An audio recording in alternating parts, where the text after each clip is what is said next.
안녕하세요. 하루필수 말씀 충전 하필큐티 조종환입니다. 오늘 함께 나눌 하나님 말씀은 민수기 16장 36절에서 50절까지 말씀입니다. 주님께서 모세에게 말씀하십니다. 너는 제사장 아론의 아들 엘르아살에게 일러서 불탄 자리에서 향로들을 모으게 하고 타다 남은 불은 다른 곳에 쏟게 해라. 이 향로들은 아무나 만져서는 안 된다라고 명령하십니다. 우리는 하나님께서 다른 불을 금지하셨던 것을 기억해야 됩니다. 하나님이 허락하신 불 이외의 불은 자의적인 예배를 상징했고 우상숭배의 씨앗이 될 수 있었습니다. 다시 말해서 심판으로 죽은 자들의 불은 하나님의 선택을 거역하고 항변한 반역자들의 불이고 하나님을 반역하는 것이 곧 우상숭배였다라는 것을 우리가 연결해서 생각해 볼 수 있습니다. 그들의 명시적인 우상이 없다고 할 수 있을지 모르겠지만 그들 스스로가 옳고 그들이 거룩하다라고 주장하는 자기 자신이 곧 우상이었습니다. 그것을 우리가 생각해 봐야 해요.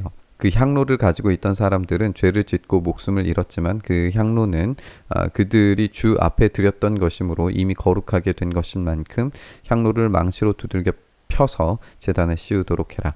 이스라엘 자손에게 이것이 경고가 될 것이다. 이것이 이제 경고가 되는 겁니다. 제사장 엘르아살은 이 말씀에 따라서 불에 타 죽은 사람들이 드렸던 그 놋 향로들을 거두어다가 망치로 두들겨 펴서 제단 위에 씌웁니다.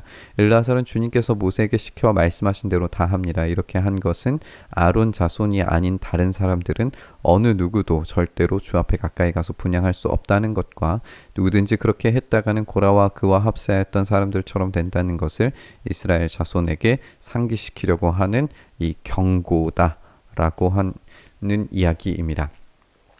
이 향로가 경고가 되도록 제단에 덧씌워지는 모습인데 엘르아살은 이 불에 타 죽은 사람들의 놋 향로들이 이 제단 위에 덧씌워짐으로 인해서 이 제단이 죄의 해결을 위한 장소였다는 점을 다시 한번 기억하게 만드는 것 같습니다. 죄의 결과는 죽음입니다. 그 죽음에 대한 경고와 이 죄에 대한 죽음에 대한 해결이 그들에게 꼭 필요한 것임을 계속해서 상기시켜주고 이 예배는 오로지 선택받은 하나님께서 선택하신 사람을 통해서만 이루어질 수 있다는 것을 우리에게 이야기해주고 있습니다.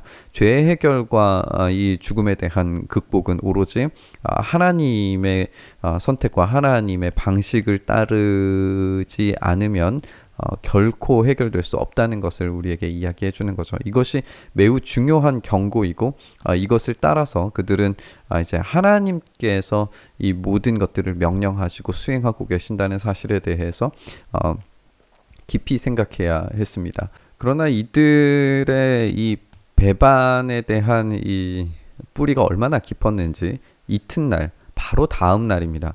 이스라엘 자손의 온 회중이 모세와 아론에게 한 거 하면서 말합니다. 당신들이 주님의 백성을 죽였소.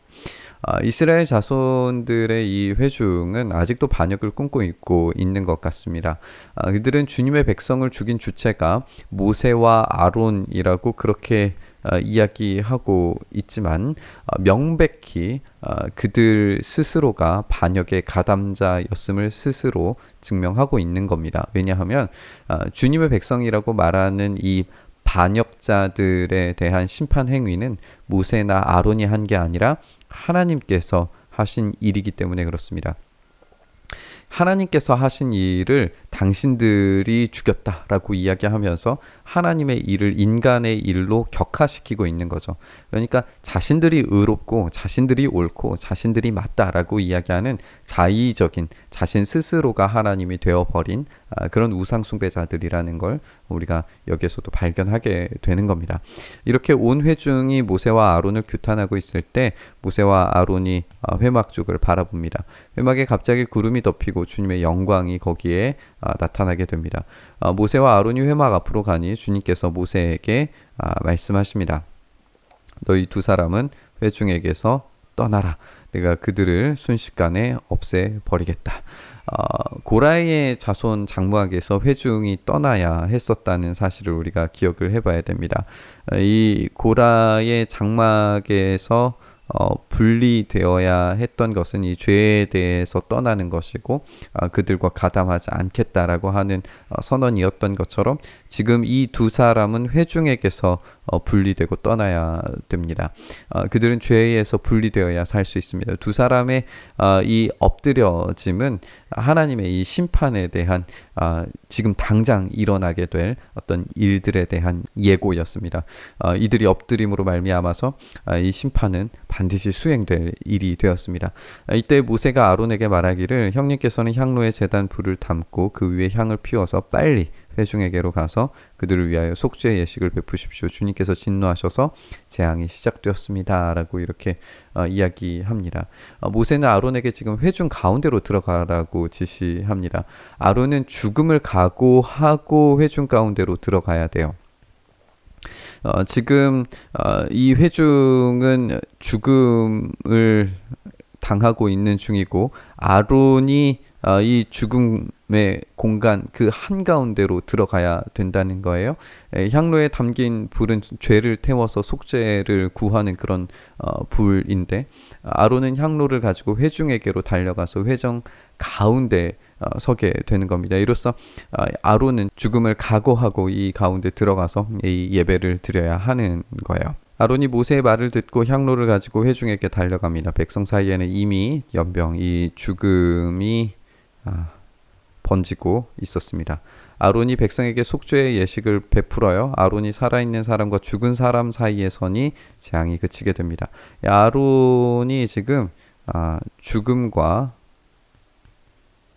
생명 사이에 중재자로 등장하는 것을 우리가 보게 됩니다.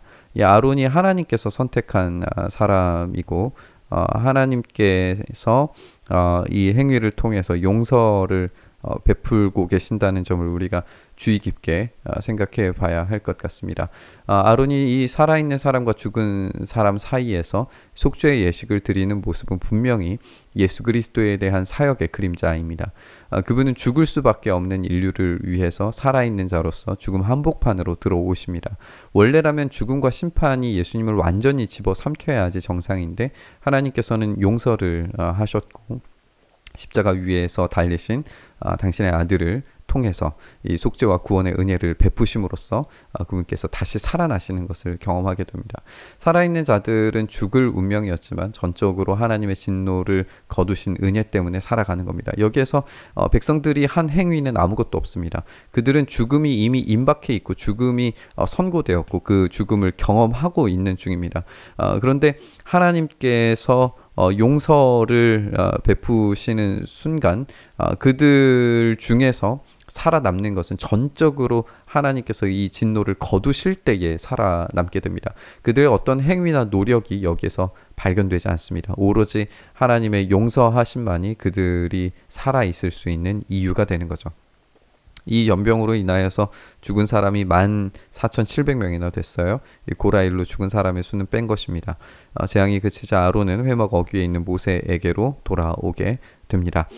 이로써 하나님께서 지금 이 심판을 내리시기도 하시고 하나님께서 용서하셨을 때에 그들은 은혜로 살아있는 존재가 된다는 것을 우리가 보게 되는데 이 사이에서 하나님께서 선택한 사람, 그 한 사람의 그 예배자가 이 죽음과 생명 그 사이에서 이 중보자 역할을 한다는 것, 이것이 예수 그리스도를 발견하게 만들어준다는 것을 우리가 기억하면서 본문을 묵상해야 될 것 같습니다. 오늘 본문을 읽으면서 죽음과 심판 사이로 순종과 속죄의 십자가를 들고 뛰어들어오시는 예수님의 모습을 우리가 떠올리게 되는 것 같습니다.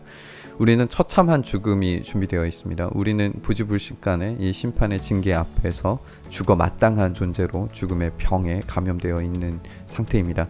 하지만 이 십자가의 놀라운 사랑으로 죽음이 그치고 살아남은 자가 된 것이 바로 우리입니다. 우리는 이렇게 하나님을 향한 반역자이고 불순종의 아들들에게 속한 죄 죄의 노예였다는 사실을 인식해야 됩니다. 그래야 우리가 살 수 있는 방법, 우리를 살리신 십자가의 놀라운 은혜를 제대로 깨달을 수 있게 됩니다. 그분이 죽음을 뚫고 들어오셨듯이 우리는 엎드려 경배하며 두려움과 사랑함으로 그 십자가를 져야 됩니다. 오늘 본문 묵상하면서 우리를 사랑하셔서 시간과 공간을 뚫고 이 죽음 한가운데로 들어오신 하나님의 아들 예수 그리스도를 깊이 생각했으면 좋겠습니다. 그리고 그분의 은혜로 말미암아 살아있는 우리가 온전히 하나님만 바라보며 그 은혜를 기억함으로 속죄와 용서의 은혜를 얻기를 간절히 바람으로 기도의 자리로 나아갔으면 좋겠습니다. 주님, 그렇습니다. 우리는 죽어 마땅한 자입니다. 죄의 노예이고 죄의 종이었습니다. 그러나 죽음을 뚫고 이 땅 한가운데로 오셔서 우리를 위하여서 대신 그 속죄의 제사를 지내신 예수 그리스도의 공로로 말미암아, 그것으로 말미암아 우리가 오늘도 여전히 살아있는 존재가 되었음을 주님 앞에 감사로 은혜를 고백합니다.